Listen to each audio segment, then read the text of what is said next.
My name is Pastor Sammy from Nakuru, Kenya, and it's so exciting to be able to share with you part of my testimony, what I've been through, what I am today, and my vision tomorrow.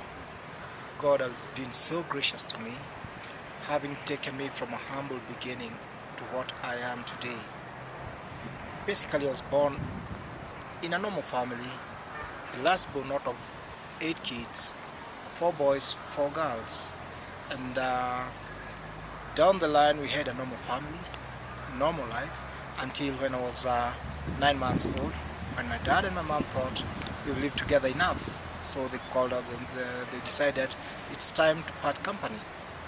Dad walks out of the family, mom is left with all the 8 kids to look after.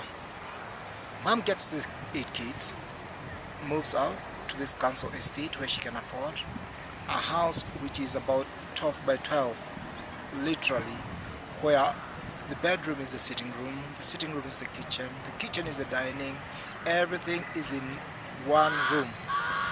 Apparently she also kept some animals in the same room. We had some goats and some chickens. The chickens were good. The cocks would crow in the morning, serve as an alarm clock for us to wake up, and life continued. Now, within the council estate, about 90 to 95% of the families were single mothers, and kind of they replicated their lifestyles, because they did almost the same kind of business, whereby they were indulging in illicit businesses, doing drugs, brewing alcohol, which is illegal, and they did this mostly in the middle of the night. And the best way that these parents knew was the best way to bring up their family is to make sure that there's food on the table, which they did without fail. And it's quite funny because most of us grew up knowing freedom. Our own brothers grew up the same way, and because it's no daddy at home to bring discipline, then everyone gets to a particular age and they want to go out on adventure. So within our estates, our role models were our brothers who had turned into thuggery, our own sisters who were turning into prostitutions, people that are doing drugs, and kind of almost everyone was involved in a particular or a given gang. I grew up myself. I was 9 years old. I decided I also want my freedom. I developed my wings, left home, and I was on the streets. Had my own gang, and life was interesting. From day one on the street, get orientated into the street life, and street families are impressive because they really embrace you when you're coming in. They take care of you, they make sure that you belong, you're provided for, and then you have to pay heavily later on. But for me, because I had my own brother who was senior, I was kind of really looked after properly. But then I grew up to develop my own gang, and the lifestyle was fantastic, and both tricky and challenging. We would spend our nights under a bonfire that's made out of worn-out car tires. The suit of it gets on you. You black, but you end up being blacker twice. The suit of that, then you're in tattered clothes, ragged. No one would want to associate themselves with you. We did what we had to do to survive on the streets like any other kid. We were involved in drugs. We scavenged in bins to survive, make sure that there is food. And if we had to steal, we had to do it, make sure that life continues. We did that for a number of years. Living on the streets, I survived for up to almost 4 years and a half. I remember growing up to about when I was approaching 13, and that was quite a unique day that I'll never forget in my life because it shaped my life. We had learned of a quicker way of getting money because we were in drugs. Sometimes you really need you need to get it real fast. And in this particular occasion, it was quite interesting. I woke up early in the afternoon Waking up in the afternoon, it was quite interesting. I wake up, go through my pockets, I've got no money. The boys had ransacked my pockets, I woke up earlier than myself, and I was with nothing. I had my hangovers, and I thought, how do I kill my hangovers? And I decided, well, the cheapest way, the best way possible, walk down to the main street. Now, in Nakuru town where I was brought up, is the second most famous destination with tourists. It's really liked after Masai Mara. And where I was brought up is towards Lake Nakuru National Park, and we'll go stand by the highway towards the national park, look at the tourists passing, stretch your hand to them, ask them for a shilling. I remember stretching my hand to one of these tourists that particular afternoon, asked him for a shilling, and he was quite unique, because normally most of them would toss you the shilling because of the way you looked. No one wanted to associate themselves with you, but sometimes they'll try as much as they can to avoid you, which was understood because of the fears in people's lives. But when I saw this particular tourist this particular day, I stretched my hand to him, asked him for a shilling. He was quite unique. He did not toss the shilling to me. Instead, he walked towards me. He took me by the hand and he asked me a question. Why are you not in school? My answer was simple. Money. He did not give me the money. Instead, he went on to ask me a second question. If I took you to school and paid the money, would you be willing to get education? My answer was yes. But behind my head, I did not want anything to do with education. All I wanted was my shilling, because I really wanted to get the fix for the day. Apparently this guy was unique. He believed and he meant every word that was proceeding out of his lips. When I said yes, that's what he believed in, and that's what he acted on. He came to me, took me by the hand, walked with me to the nearest school, chatted with the proprietors of the school. Basically, they accepted me in the school. He walked with me to the nearest shopping center. He bought me a brand new pair of shoes. I never worn a pair of shoes in my life. I was approaching 13. He bought me a brand new school uniform, books, bag. Took me to a barber shop. I washed, had a shave, and I looked completely new, brand new individual. And then walked with me back to the school, paid all the money that was necessary to cover for my primary level, and he disappeared just one afternoon. That gentleman changed my life. His name was Albert, from England. I talked to him. I talked to people about him, and people say maybe he was an angel. I tell them no, he wasn't. He was just a human, a tourist, born in England. But the difference is, to me, he did what angels are meant to do. He ministered unto me, and angels are ministering spirits. So this guy is my angel in one way or another. Besides that, he's my hero. I've never heard from him again. I even don't know his second name. I only know him by one name, Albert. But what he did to me that day completely transformed my life, gave me my destiny, gave me back my life, and it shaped me.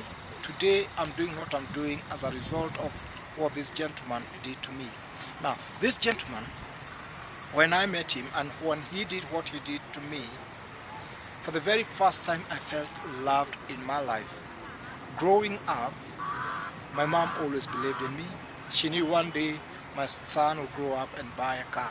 And my mom will always tell me, son, I want you to do me a favor. Once you get that car, get your daddy, run over him. And I believe in that. That was what I was living for. But the problem is, I had never seen my daddy. I didn't know where he was. So, growing up, meeting this man Albert, having him minister unto me, I felt loved. I felt love for the very first time, and that's what drove me to becoming a Christian, because I always tell people I was never preached to, I was loved in.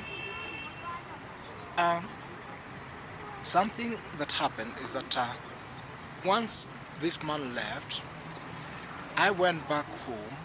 I was still doing a bit of drugs as a student, One day, one afternoon, I'm coming up from the hill doing my tracks, and I meet this bunch of people that are singing lovely songs.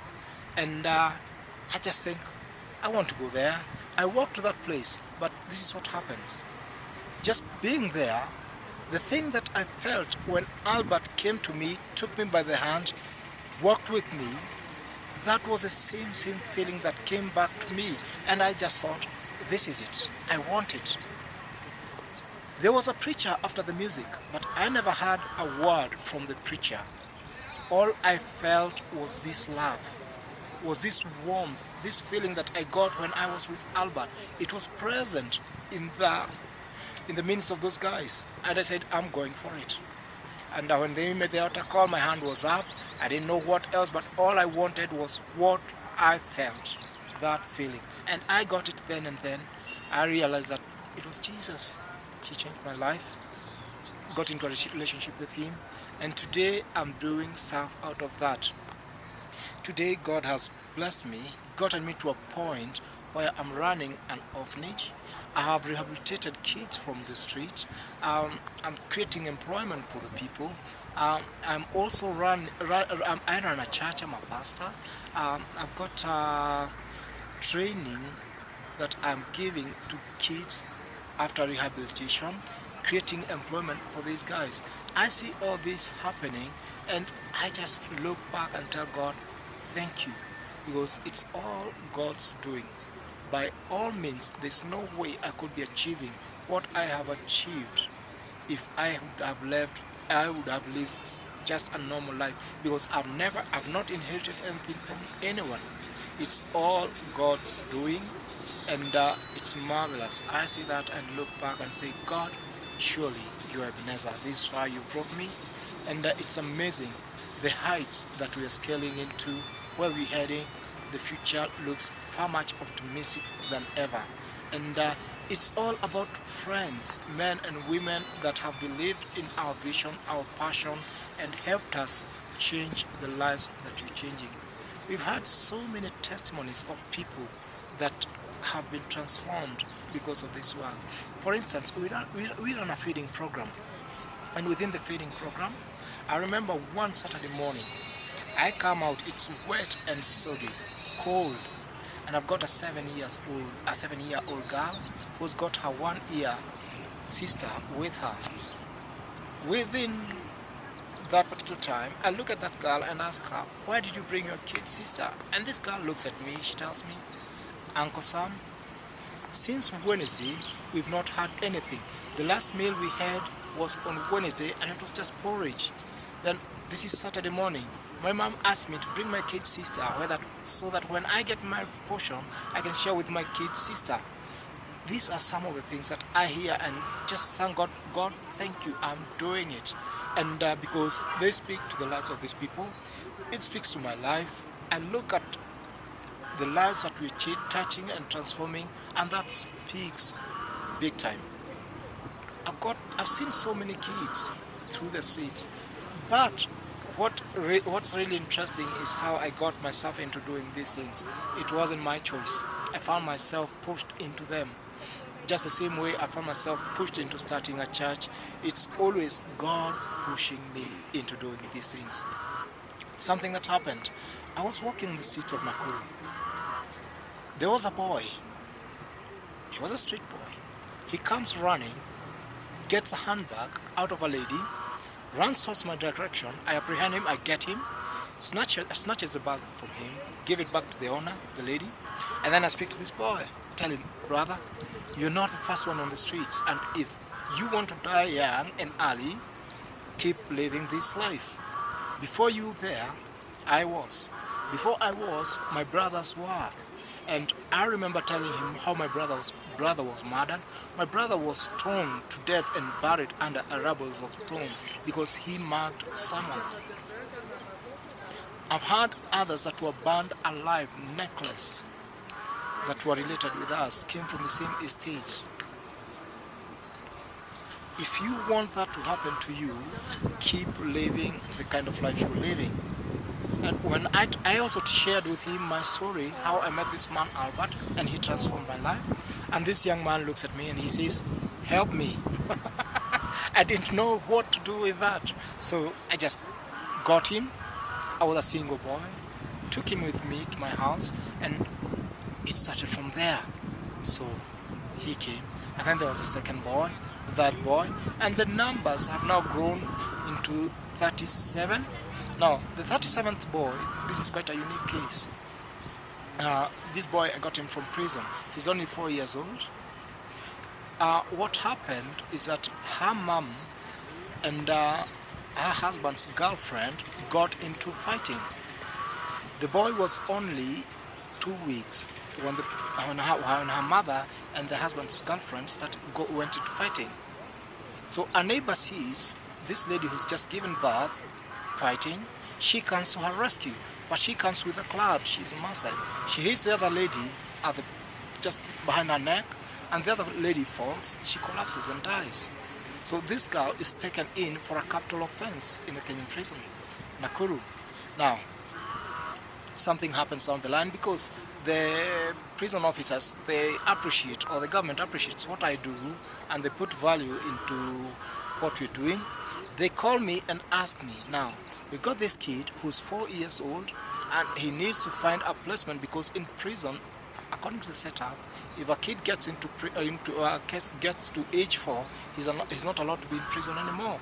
We've got to find some placement for him. So they call me, get this boy out of prison. So I went, got the boy out of prison, and the boy has never known life out of prison. So it's just like from bondage into freedom, and the boy is as happy as ever. His name is Eric, and he knows he's the baby in the house. And this is the kind of kids that we're trying to give them hope, brand new life, and just give them back their lives, get them to their destiny. And we're so happy with your support. We can do far much more. Thank you.